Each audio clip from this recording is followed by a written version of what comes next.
कभी ना रखें ये 5 चीजें। वास्तु के अनुसार शिशु के विकास और स्वास्थ्य पर पड़ता है बुरा असर। नमस्कार, मैं हूँ सिमरन और आप देख रहे हैं नेक्स्ट 9। बच्चों को देखकर ही हमारे चेहरे पर खुशी आ जाती है और हम हर गम भूल जाते हैं। इसी तरह बच्चों के जीवन में भी हमेशा खुशियाँ बनी रहे, इसलिए हमें वास्तु के अनुसार बच्चों के कमरे से जुड़ी कुछ सावधानियाँ बरतनी जरूर चाहिए।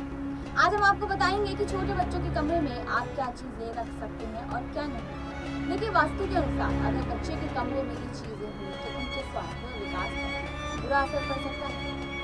आपको कभी भी छोटे बच्चों के कमरे में दर्पण यानी कि आईना या शीशा नहीं रखना चाहिए। वास्तु के अनुसार ऐसा करना बच्चे की नींद और मानसिक विकास के लिए अच्छा नहीं है। अगर बच्चे के कमरे में दर्पण लगा होगा तो बार बार बच्चा अपना प्रतिबिंब देखता है और इससे भ्रमित भी हो सकता है। वहीं अगर दर्पण बच्चे वाले कमरे में रखना जरूरी ही हो जाए तो उसके आसपास की जगह की कमी हो तो ऐसी जगह पर रखें जहां बच्चों की नजर उस आईने या शीशे पर ना पड़े। वहीं वास्तु के अनुसार बच्चों के कमरे को हमेशा व्यवस्थित रखना चाहिए। अगर बच्चे के कमरे में चीजें फैली हुई रहती हैं या फिर ऐसा सामान रखा होता है जिसका कोई इस्तेमाल ही नहीं है तो बच्चे का विकास ठीक से नहीं हो पाता है।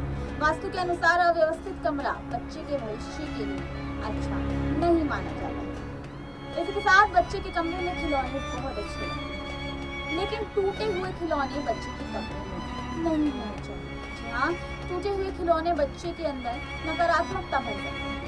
इसका बुरा असर बच्चों के सेहत पर भी आपको देखने को मिल सकता है। इस बात का ध्यान रखें कि बच्चों के कमरे में अच्छे खिलौने हों।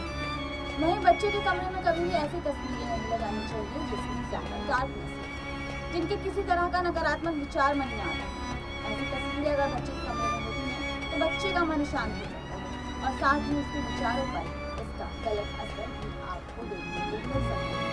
इसलिए आपको इस बात का पूर्ण ध्यान रखना है कि बच्चे के कमरे में कोई भी ऐसी तस्वीर ना लगाएं। वहीं कभी भी आपको बच्चे के कमरे में कांटेदार पौधे के साथ नहीं रखना चाहिए। साथ ही ऐसी तस्वीरें भी कमरे में नहीं लगानी चाहिए जिसमें कांटेदार पौधा बना हो। ये पौधे बच्चे को शारीरिक और मानसिक दोनों तरीके से आप भी अपने बच्चों के